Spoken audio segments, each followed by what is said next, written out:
गेले 2 महिने हक्काची पेन्शन न मिळाल्यानं जगायचं कसं असा प्रश्न महाराष्ट्र जीवन प्राधिकरणातील सेवानिवृत्त वयोवृद्ध कर्मचाऱ्यांच्या समोर उभा ठाकलाय. पेन्शनच्या मागणीसाठी बुधवारी दुपारी महाराष्ट्र जीवन प्राधिकरणातील ठाणे शहरातील कार्यालयाबाहेर या कर्मचाऱ्यांनी भर उन्हात धरणं आंदोलन केलं. राज्यातील तब्बल 14,000 सेवानिवृत्त कर्मचारी हे पेन्शनपासून वंचित आहेत. त्यामुळे त्यांना विविध आर्थिक अडचणींना सामोरं जावं लागतंय. शासनाकडे वारंवार पाठपुरावा करूनही आमच्या मागण्यांकडे पाठ फिरवली असल्याचं त्यांचं म्हणणं आहे. महाराष्ट्र जीवन प्राधिकरणातील सेवानिवृत्त कर्मचाऱ्यांचे तात्पुरते लेखाशीर्ष महालेखाकार मुंबई यांच्या कार्यालयानं गोठवल्यामुळे मार्च 2026 पासून सेवानिवृत्ती वेतन मिळालेलं नाही. त्यामुळे प्राधिकरणातील सेवानिवृत्ती कर्मचारी मोठ्या आर्थिक संकटात सापडलेत. त्याचा रोष व्यक्त करण्यासाठी महाराष्ट्र जीवन प्राधिकरण संघर्ष कृती समितीच्या वतीनं राज्यातील संपूर्ण सेवानिवृत्त कर्मचारी हे विविध कार्यालयांसमोर धरणं देऊन निवेदनाच्या माध्यमातून शासनाचं लक्ष वेधत आहेत.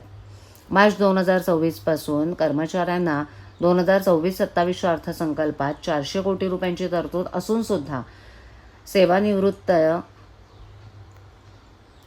वेतन मिळालेलं नाही. या खेदाची बाब असल्यानं कृती समितीच्या वतीनं सांगण्यात आलं. आज अनेक सेवानिवृत्त कर्मचारी हे निव्वळ पेन्शनवर अवलंबून असून त्यांना औषधोपचारासाठी पैसे नाहीत. त्यामुळे ते हवालदिल झालेत. त्यांची प्रकृती बिघडलेली आहे.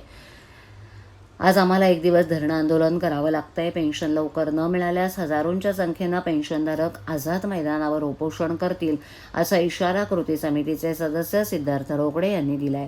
पेन्शन आमच्या हक्काची नाही, कुणाच्या बापाची. महाराष्ट्र जीवन प्राधिकरण प्रशासनाचा निषेध असो. पेन्शनसाठी कायमस्वरूपी लेखाशीर्ष झालाच पाहिजे. अधिकारी कर्मचारी एकजुटीचा विजय असो, अशा घोषणा यावेळेला देण्यात आल्या. एकीकडे शासन लाडक्या बहिणींसाठी अनेक योजना राबवताना पाहायला मिळतंय, मात्र शासनातले जे काही लाडक्या बहिणी आहेत त्यांना पेन्शन पासून वंचित ठेवलं जात आहे. काय नेमकं आपला आक्रोश? लाडक्या बहिणीमधल्या ज्या वंचित आहेत त्यांना पेन्शन पासून नाही ठेवलेलं. आमचे पेन्शन धारक जे आहेत ना, ते लाडक्या बहिणीमध्ये कोणी गेलेलं नाहीये आणि आम्ही फक्त सरकारी नोकर आहोत. सरकारी नोकर म्हणून आम्हाला नोकरच बनवून ठेवलेलं आहे. आम्हाला काही मिळत नाहीये इथे. पेन्शन मागून मागून प्रत्येक वेळेस आम्ही थकलोय. प्रत्येक वेळेस आमचे अधिकारी जे आहेत ह्याचे कमिटीचे, ते लेटर देऊन देऊन थकलेत. प्रत्येकांना सांगतात की ह्यावेळेस देऊ, त्यावेळेस देऊ.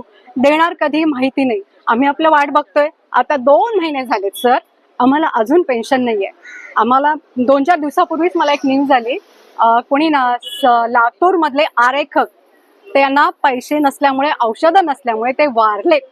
मग अशी आमची अवस्था असताना सरकारला वाटत नाही की 2 महिने झालेत, हे वरिष्ठ लोक आहेत, सिनियर सिटीजन आहेत, त्यांना प्रॉब्लेम होतो जगण्याचा, त्यांना सपोर्ट नाही कुणाचा. अहो, ही आमची पेन्शन म्हणजे एक इज्जतीची झालर आहे, एक चादर आहे.